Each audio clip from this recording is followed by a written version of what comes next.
Edward Banfield was a professor of sociology at the University of Harvard, and one of the most brilliant teachers. I've spoken to people who studied under him, and they said he's one of those teachers that you're never the same again after you've studied under Banfield.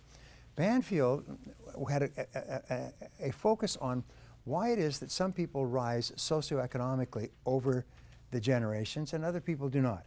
He wrote a book called Saying the Unthinkable, or no, I'm sorry, he wrote a book called The Unheavenly City. And in The Unheavenly City, he pointed out that the difference between wealthy people and poor people is the length of time which they take into consideration when they make a decision. He said people who think short term almost invariably go for immediate gratification.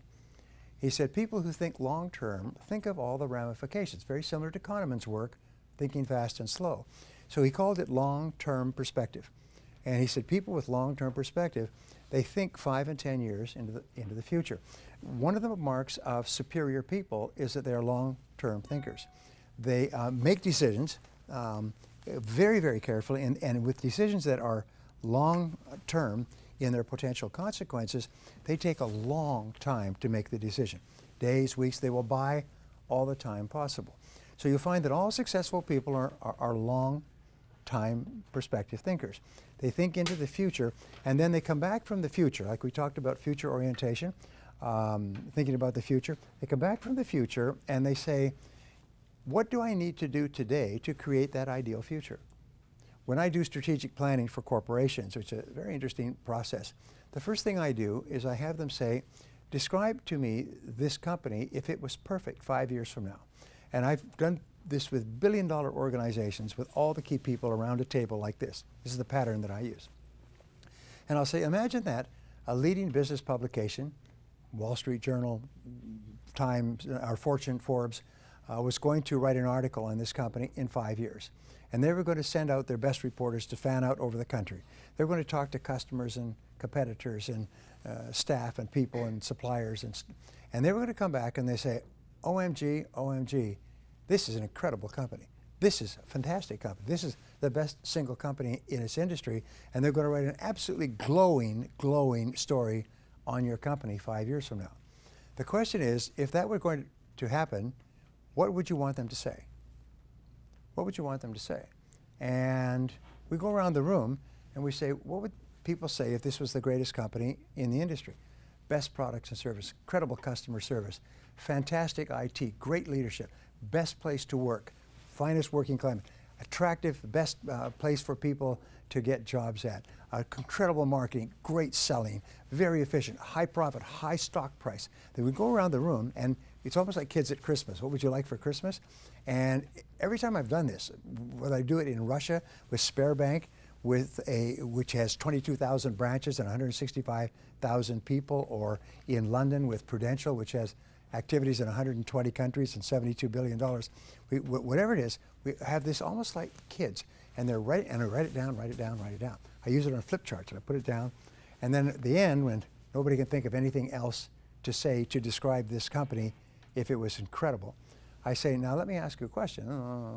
People are settling down. I say, is this possible? And there's always a stop. And they look around at all these descriptions, and they say, yeah, yes, not in a month or a year, but in 5 years, we could have the best products and great leadership and fantastic customer service and great IT systems and beautiful sales and an attractive place to work and the best training programs and the best reputation in the industry and high stock price and increased profits. They go around, everybody says, these are all possible. Right, I said, well then let's organize them in sequence. What is an input, what is an output? First input, which we'll talk about in a couple of seconds, is really great products and services.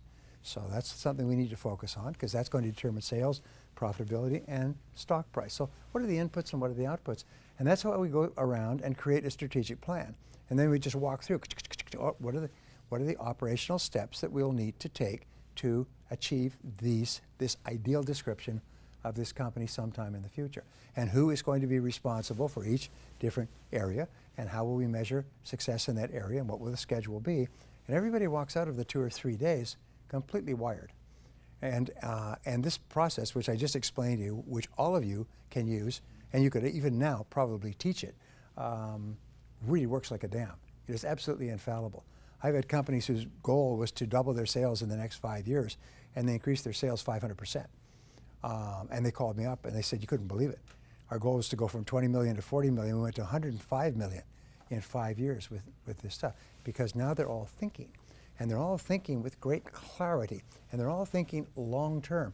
And we're forcing them to think slowly through each of these key areas. These are the individual building blocks of great business success. Zero-based thinking comes from zero-based accounting, where you, instead of increasing an expense in the next accounting period, you ask, should we be engaging in this expense at all? Now, with zero-based thinking, you look at your entire world and you ask this question: knowing what I now know, is there anything that I am doing that I would not start up again today if I had to do it over? This is one of the greatest thinking tools I've ever learned, because in a time of turbulence, you always have an answer for this question. Each person has an answer. Some people have multiple answers. There's lots of things that they're doing today that, knowing what they now know, they wouldn't get into today. They wouldn't start them up. Products they wouldn't offer, people they wouldn't hire, investments they wouldn't make. And these are the greatest drags in life. These are sort of like a sea anchor, you know, that you drop it and it drags, it slows down the boat. Well, how do you tell if you have a zero-based thinking situation? And many of you were asked to write your problems, challenges, opportunities. The answer is stress. Is whenever you experience chronic stress, it's something that buzzes around. When Joe's talking or somebody else is talking, you're busy thinking about that. You drive around and you think about it. Keeps you awake at night. It's something that pisses you off. It's something that irritates you and angers you and frustrates you. Whenever you have chronic, which means ongoing, continuous, this is a candidate for zero-based thinking. So you ask yourself the question, if I was not now in this situation, knowing what I now know, would I get into it again today? If the answer is no, the next question is, how do I get out and how fast? How do I get out and how fast? If ever the answer comes back that I would not get into this again today, it's too late to resolve it. It's over. The only question now is, how long do you suffer? How much emotional suffering, how much financial suffering do you make before you walk? And so the most important requirement for practicing zero-based thinking, which a lot of people don't like to practice, is courage. I call it the C word. You need the C word. You need to have the courage to look at every part of your life and say, is there anything that I'm doing that, knowing what I now know, I wouldn't get into? Now, the starting point of zero-based thinking is always with your relationships. And those are both personal and business. Whenever I've given this talk, by the way, within a short period of time, divorces take place all over that city. People go home and say, geez, if I hadn't married this person, I would never marry them again today. And that's what's making me miserable. And many people are working their heads off on the outside to achieve success, but inside they're frustrated and unhappy because they're in a situation that, knowing what they now know, they would never get into. So I call this a quink analysis, and I'm going to ask you to do this for the rest of your life and to help other people do it. K-W-I-N-K, knowing what I now know. Do a quink analysis on everything. Do a quink analysis. In my company, what we say is, we look at every single person and on a regular basis, and we say, if we had not hired this person and they walked in today to apply for their current job, knowing what we now know, would we hire them? If the answer is no, they're gone that day. There's a little rule, by the way, that in one of my books, it says the best time to fire a person is the first time it crosses your mind. And because after that, it's only pain and suffering. And if the longer you keep them in place, the more likely they are to sue you. And the longer they sue you, the more it's going to cost.